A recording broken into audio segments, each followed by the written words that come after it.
It was a special holiday on the island of Sodor. Bertie the bus was working harder than ever before. All the engines were busy too.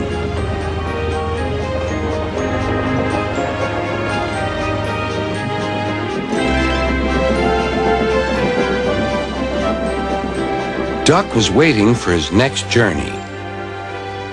Near him stood a red bus, but he didn't look friendly like Bertie. The bus growled as he gazed at the happy passengers.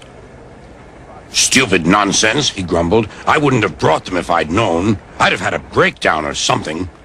"I'm glad you didn't," smiled Duck. "You'd have spoiled their fun." "Bah! Enjoyment is all you engines live for. One day railways will be ripped up." Duck felt shocked at such an idea. "We have a friend called Bertie, and he's a bus, but he likes the railway. Sometimes he teases us about it, but he'd never want to see it ripped up." "Huh," growled the bus. "I know Bertie. He's too small in size to be of any use."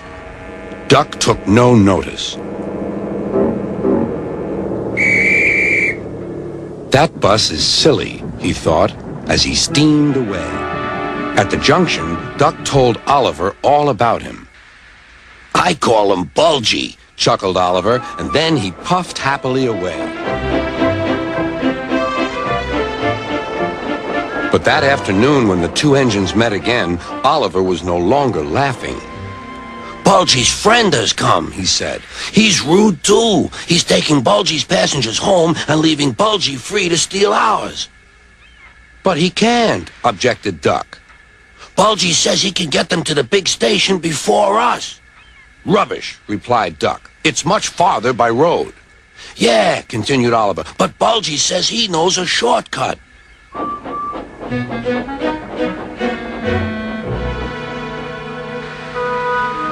That evening, the engines were preparing for the homeward rush. "Where are the passengers?" they wondered.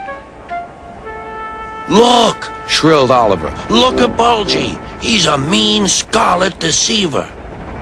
Bulgy was wearing a large sign saying railway bus. "Yeah, boo snubs," he jeered as he roared away. "Come on," puffed Duck to his coaches. "Let's see what he's up to."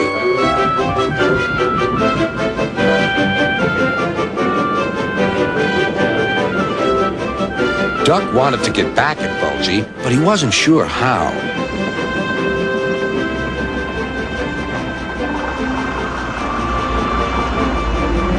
Then, in the distance, Duck saw a man waving a red flag.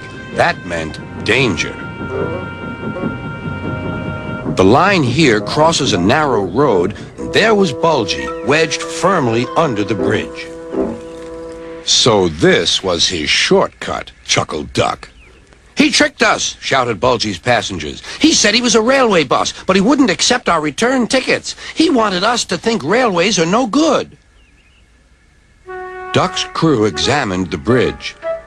"It's risky, but we must help the passengers."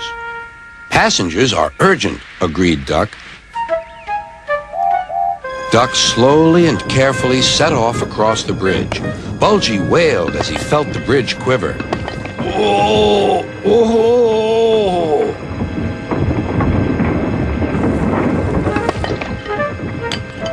"Stop!" he shouted. "It might fall on me."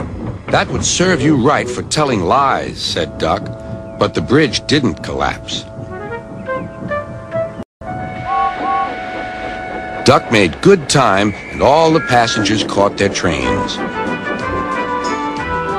The bridge is now mended, but not, unfortunately, Bulgy and his ways. He never learned sense. He's a hen house now, and his lies can do no harm. The hens never listen to them anyway.